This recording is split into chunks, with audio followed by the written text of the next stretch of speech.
Digital Vidya, actually, I end up choosing from due to a reference from one of my friends. My name is Lakshmi and I'm coming from Kerala. I am an MBA graduate and I was a working professional for almost 7 years.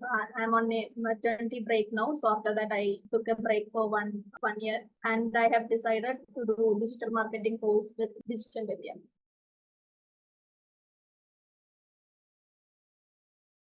Yeah, I was actually into HR field. So after that, since I was on a break, I thought like digital marketing is an emerging industry. So where I can work, I'll have the flexibility to work from anywhere as well.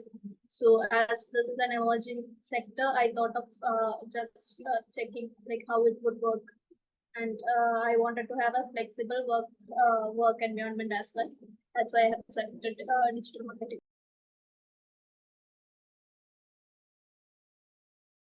Digital Vidya, actually, I end up choosing from due to a reference from one of my friend. He was a new alumni of Digital Vidya, so he have uh, he have given me the reference, and I have called. All the trainers who have trained us were very knowledgeable and very, I think, who are people who have profound knowledge in the field. They were very very good in training the stuffs which